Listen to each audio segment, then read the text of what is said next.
Bonjour, c'est Zoé de Lune. Et aujourd'hui, je suis en date avec Fanny. Salut. Salut. Fanny Meyer, je te connais depuis un long moment. Est-ce que tu veux te présenter à ma communauté Oui. qui te connaît peut-être pas? Je pense qu'il y a plein de gens qui te connaissent. Hmm. Alors bonjour à tous, je m'appelle Fanny. Que puis-je dire sur moi? J'ai 37 ans, je suis maman de 2 enfants de 9 et 10 ans et demi, Nikita et Ludmila. Je suis doula, large spectre, je suis rebouteuse et je suis également artiste. Et moi, j'aimerais bien qu'on parle de cette dernière facette, parce que si on parle de toutes tes facettes, je pense qu'on est encore là demain. Oui. Donc, je t'inviterai encore une fois qu'on parle de cet aspect-là de toi du côté artiste, parce que je sais que tu as une actualité prochainement. Oui. Et moi, j'aime tout ce qui est art. Enfin, c'est même plus que ça, parce que si je crée pas, je meurs. Moi, je crois que c'est plus ou moins la même chose pour moi. Par où commencer? Je crois que ce qui est important pour moi, et puis qui représente vraiment mon plongeon dans la créativité vraiment intuitive, c'est le départ qui a été vraiment mon burn-out maternel. Check. On en rit, hein, mais sur le moment, c'est pas drôle. Et puis, tout d'un coup, une urgence à devoir créer justement pour survivre, en fait, je pense que c'était ça. J'ai beaucoup posé pour un artiste, pour les cours de dessin académique, pour un artiste qui s'appelle Jacques Walter à Lausanne. Donc j'étais modèle vivante. Et dans cette période-là, j'ai du coup pas mal posé pour des cours de modelage. Donc c'était des poses très très longues où j'étais sur une plaque tournante et puis voilà, je devais garder la même pose pendant plusieurs heures, même, je sais plus si c'était plusieurs jours, mais bon, avec des pauses entre deux. Hein. Et puis j'ai vu ces gens en fait modeler la terre, modeler mon corps et puis à la fin du cours, Jacques m'a proposé de pouvoir aussi modeler quelque chose et puis ça a été vraiment un grand déclic pour moi. Et puis je suis rentrée à la maison, je me suis acheté de la terre et puis j'ai commencé à créer.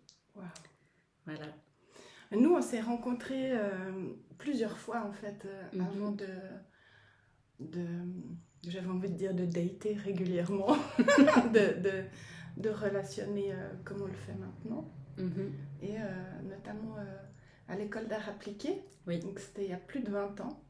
Mon Dieu. Et on n'avait pas relationné à ce moment-là. Non. Mais moi, je me rappelle de toi en me disant putain, comme elle est belle. Et que ça m'avait vraiment impressionnée. Quand je dis impressionnée, c'est toujours ça, c'est donner une forte impression. Ouais, je me rappelle de ton visage aussi. Ouais, qui a des traits que j'adore te voir. Et après, ouais, quand on s'est rencontrés et qu'on a commencé à tisser des choses ensemble, c'était vraiment un épisode post-lave-linge. Oui. Vraiment. Enfin, moi, je me rappelle, j'étais essorée. Moi aussi, mais d'ailleurs, je pense que c'est ça aussi qui a fait, en tout cas chez moi, je me suis reconnue en fait. À l'intérieur de toi, j'ai pu aussi me rendre compte que j'étais pas la seule à avoir vécu ces choses-là, que c'était pas la fin de ma vie, qu'il y avait plein de possibilités et puis ça a été très très inspirant pour moi. Moi, je pense de nos échanges, de nos transmissions respectives de l'une à l'autre, et ben, ça a été vraiment un soutien énorme, en tout cas dans ce processus aussi de guérison, de reconnexion à ma créativité, de reconnexion aussi à comment prendre soin de soi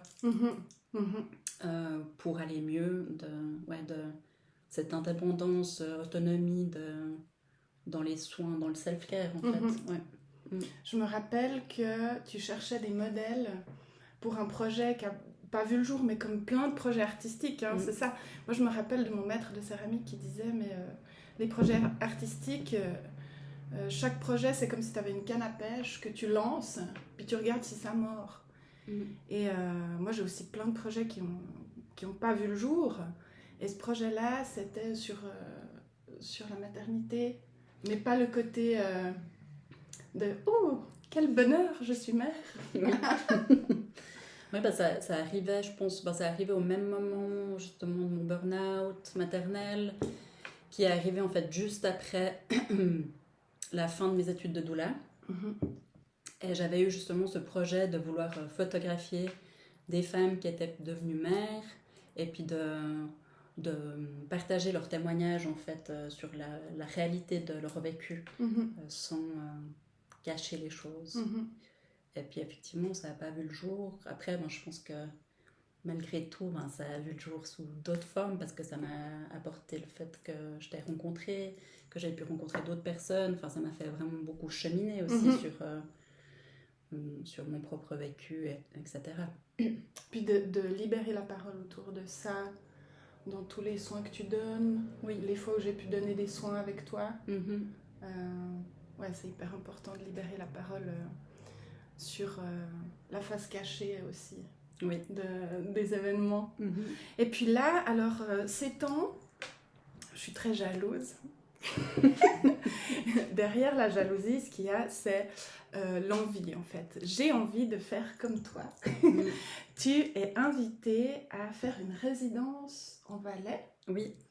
Et alors moi, je sais plein de choses sur ce que tu vas faire parce que j'ai la chance que tu me fasses confiance et que tu me livres ton cheminement. Mais est-ce que tu pourrais partager en tout cas un petit peu, si c'est pas tout, de ce qui va se passer pour toi, quand ce sera, et puis peut-être les informations si on a envie de venir te voir et voir ce que tu crées. Oui, alors j'ai été invitée pour 2 semaines de résidence artistique à la Villa Mirage à Martigny. Ça a l'air d'être un lieu super. Ouais, c'est un lieu magnifique. En fait, c'est dans une ancienne usine d'aluminium qui a été désaffectée et qui maintenant accueille au sein de la maison qui était en fait avant les bureaux de l'entreprise, si j'ai bien compris. Hein. Peut-être que je dis des bêtises sur certaines choses, mais c'est pas. Tu dis avec les informations que t'as. Je dis avec mon souvenir.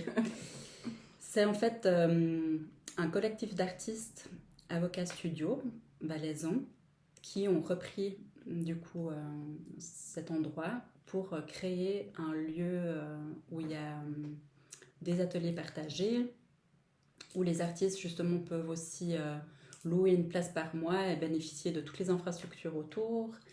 Dans cette petite maison aussi, il y a plusieurs ateliers avec vraiment des spécialistes dans leur domaine qui proposent, qui travaillent pour eux, mais qui proposent aussi d'aider les autres artistes pour mener à bien un projet. Donc il y a un atelier de bois, il y a un atelier audiovisuel, il y a un atelier d'impression. Donc c'est vraiment un lieu où si on a un projet, on peut aller là-bas et puis suivre de A à Z notre projet en ayant une assistante avec des gens qui sont spécialistes dans leur domaine. Donc ça, je trouve ça vraiment beau. L'histoire, c'est aussi de ne pas tout... c'est quoi ce mode d'émerger pour vraiment de manière locale, de ne pas aller jusqu'en France ou en Allemagne pour faire quelque chose et puis du coup de pouvoir vraiment suivre le fil de sa création. Et ils ont créé aussi dans cet espace un espace de résidence où il y a une chambre, un atelier. Donc une chambre où tu dors. Oui. Et ils invitent des artistes pour justement leur offrir l'opportunité de créer un projet libre sur 2 semaines, puis ensuite le proposer au public. Ouais, ça, c'est merveilleux. C'est quelque chose qui me fait envie parce que dans l'histoire de l'art, moi je trouve que ce qu'on nous a transmis, c'est quand même beaucoup, quand on était à l'école d'art appliqué, les artistes hommes, quelques artistes femmes, et moi, en devenant parent, ce dont je me suis rendu compte, c'est que dans l'histoire de l'art, les artistes femmes-mères qui s'occupent de leurs enfants, qui se sont occupés de leurs enfants, enfin, moi je dis qu'il n'y en a pas. Louise Bourgeois, elle s'occupait de ses enfants, mais elle a vraiment investi son travail artistique une fois qu'ils étaient adultes. Si je prends vraiment les grandes, les personnes méga connues, Niki de Saint-Phal, elle ne s'est pas occupée de ses enfants. Et moi, quand j'étais au cœur de la maladie, j'ai vraiment pris conscience de ça, c'est que être dans le parentage, ça demande une qualité de présence qui est aussi intense et élevée que la présence à son art.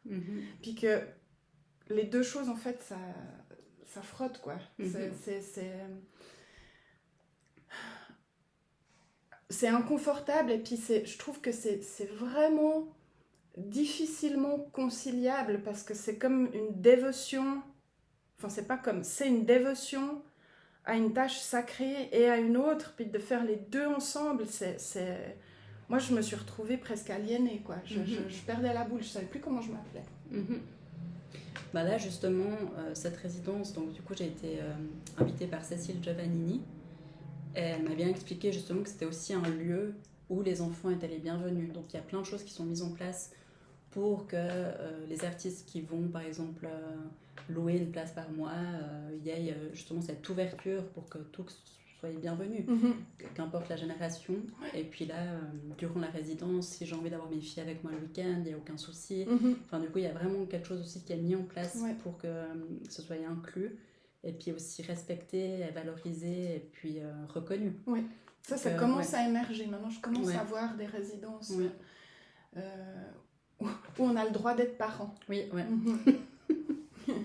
où cette réalité-là, elle est accueillie.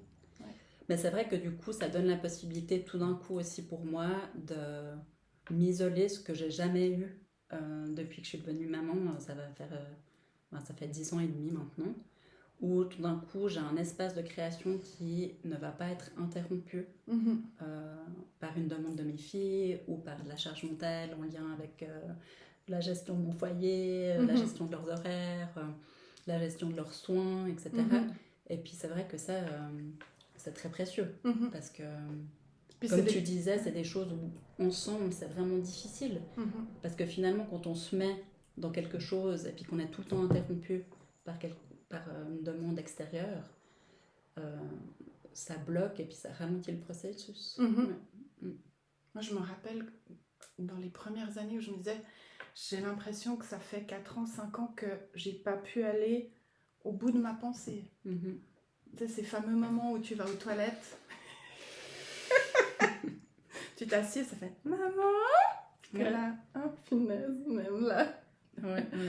Et je trouve l'espace de l'atelier... toi, tu travailles à la maison. Oui. Moi, je travaille aussi à la maison. C'est chaud, quoi, des fois. Je trouve... Puis là, je vois en plus les thématiques que nous, on aborde... le féminin sauvage, on a quand même pas mal de femmes nues, comme diraient mes enfants quand ils décrivent à leurs camarades ou leurs potes qui viennent à la maison. Elle fait quoi ta meuf ? Elle sculpte des femmes nues. et puis là, maintenant, moi, ils sont ados, ils ont 11 ans et demi et 14 ans, mais c'est un peu... Tu pourrais cacher ça quand Jean-Sébastien vient. Et puis, je comprends. Et c'est vrai que d'avoir une chambre à soi, comme disait quelqu'une de fort connue, ça pourrait apporter une paix et un espace d'accueil pour l'inspiration, puis vraiment être canal que de cette tâche-là, en fait, que envers cette dévotion. Puis toi, tu vas vraiment être en dévotion, là. Pendant ces 2 semaines, tu m'as partagé. Est-ce que tu es d'accord de partager un petit peu ? Oui, je peux partager un petit peu. Donc, c'est vrai que vu que ce travail il est venu à un moment vraiment charnière de ma vie, c'était aussi une manière pour moi, la création, de me reconnecter à ma spiritualité. Donc vraiment, il y a pas... Alors oui, pour moi, c'est en lien quand même avec la religion, mais la spiritualité peut être aussi autre chose que la religion. Ou alors il y a des figures de la religion qui viennent, qui s'invitent dans ma spiritualité. Et puis,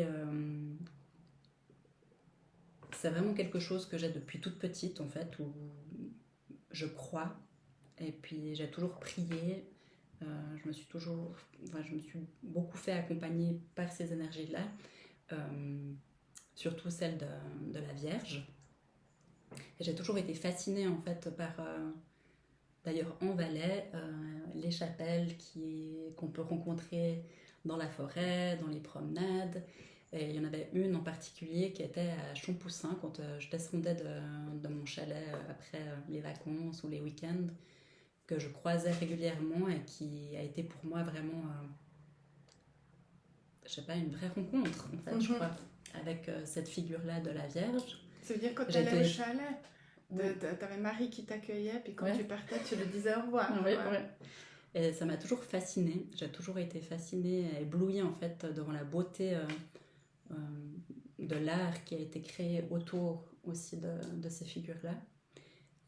C'est pour ça que je me suis nommée d'ailleurs Vénère ta déesse. C'est le nom d'artiste dont je me suis baptisée avec. Tu signes tes œuvres avec Vénère ta déesse. Ouais.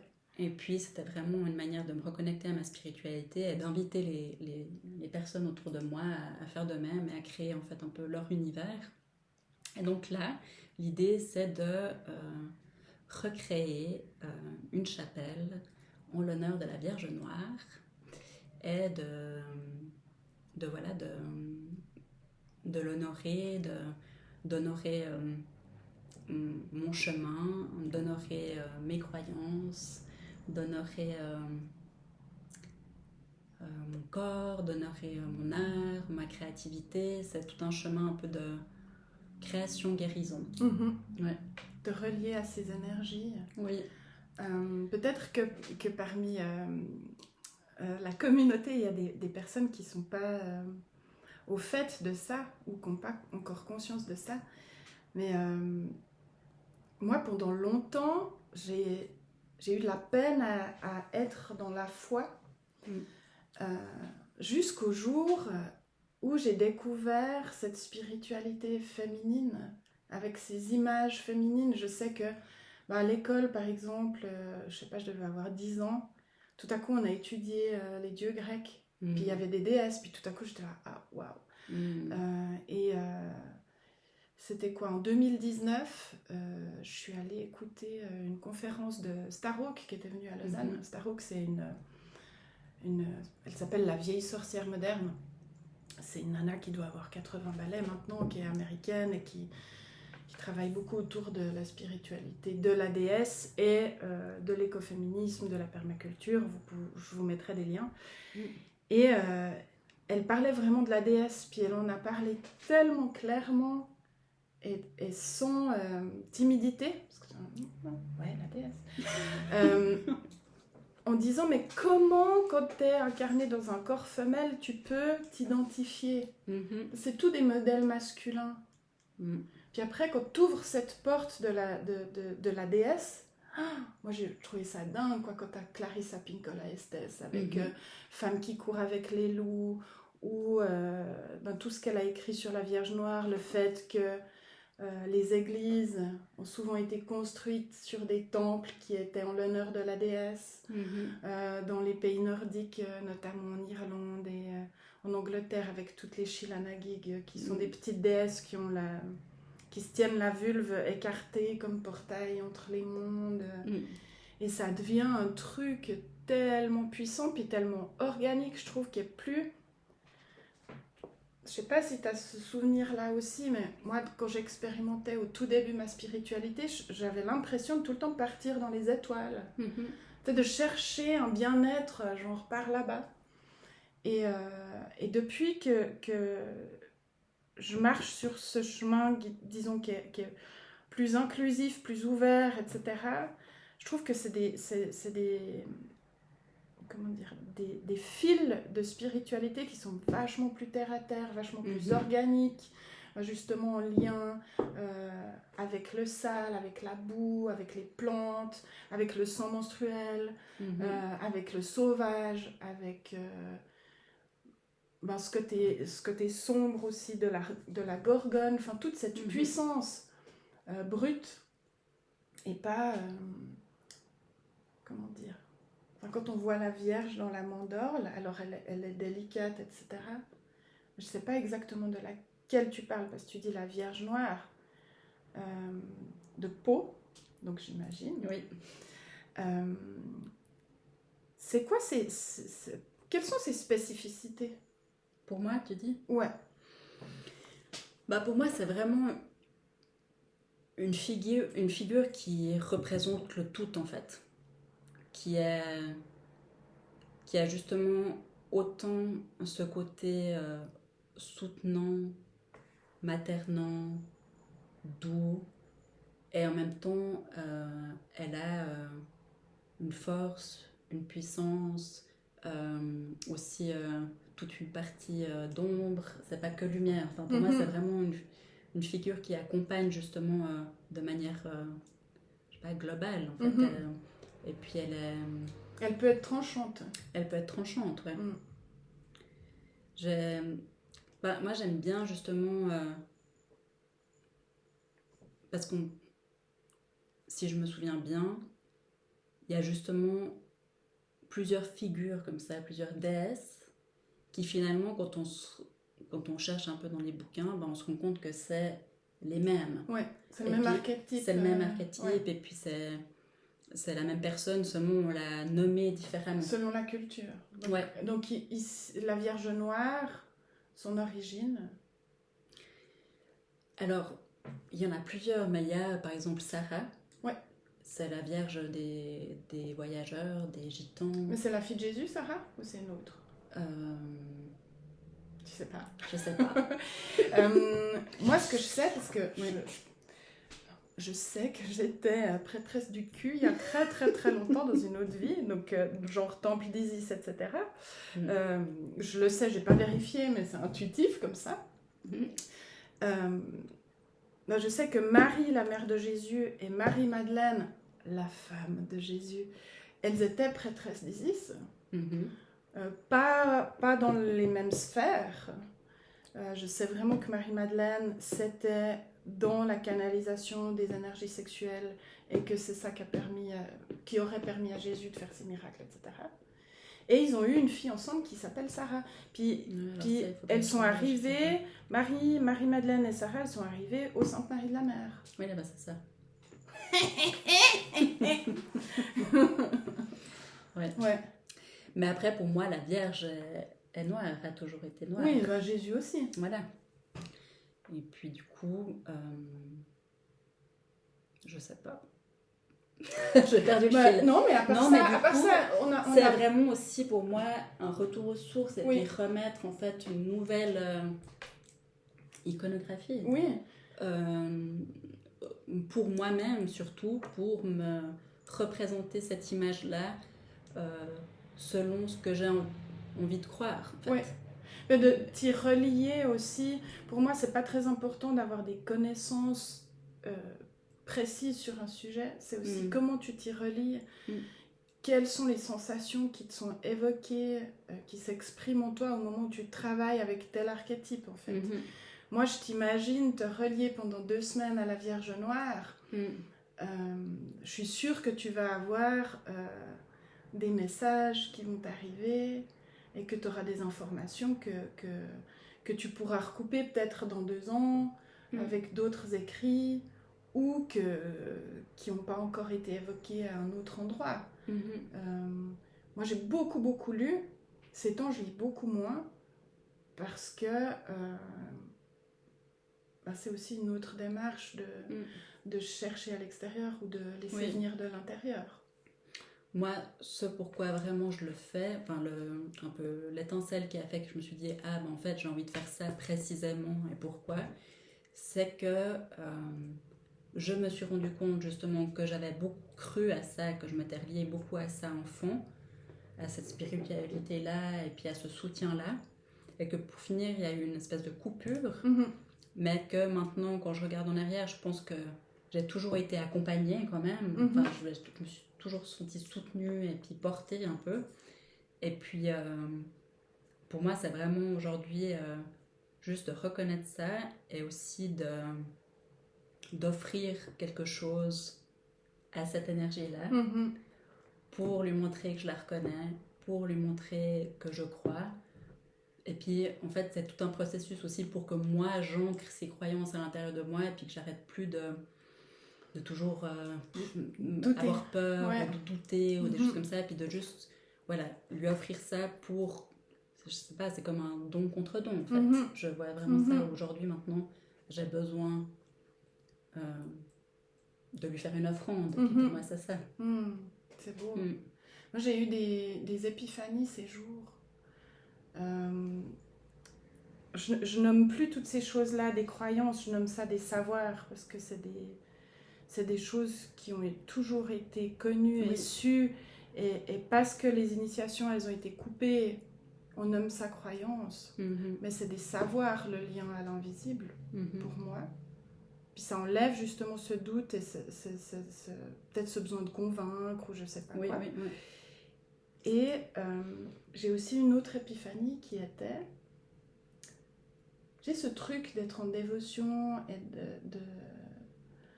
comment dire, d'être au service de mes alliés, je sais qu'ils me soutiennent, etc. Je dis mes alliés, ça peut être mes animaux de pouvoir, des archétypes comme Marie-Madeleine, Et en fait, ce qui m'est venu, c'est que de juste déjà, moi, être disponible dans cette réalité pour faire passer leur message ou leurs soins pour ramener de l'harmonie ici, bah, c'était ça l'échange aussi, parce qu'eux, ils ne peuvent pas arriver, ils ne peuvent pas mettre leurs énergies ou leurs messages ici s'ils n'ont pas des passeurs et des passeuses, quoi. Et je me dis, toi, tu vas beaucoup recevoir pendant cette... Moi, je me dis, c'est une résidence, c'est une retraite.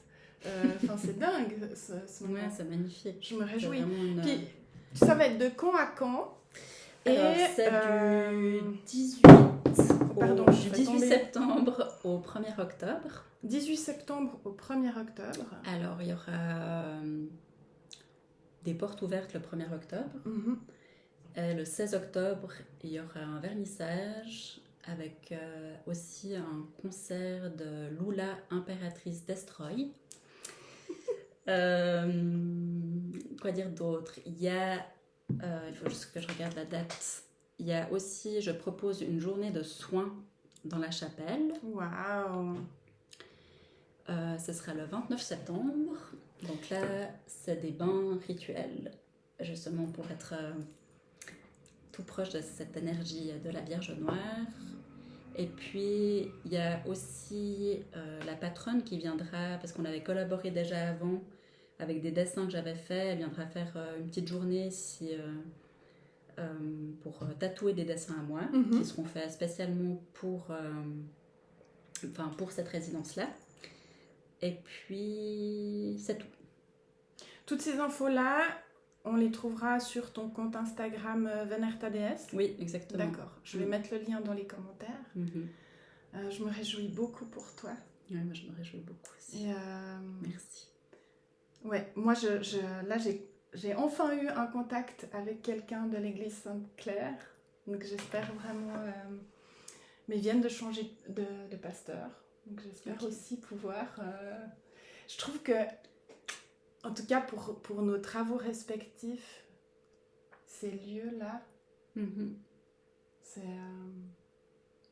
c'est des lieux aussi, je pense, qui ont été peut-être un peu désertés, oubliés, et puis où finalement de remettre un peu d'énergie à l'intérieur, ça va les faire revivre, et puis sous d'autres formes aussi. Ouais, puis l'énergie de la déesse, quoi.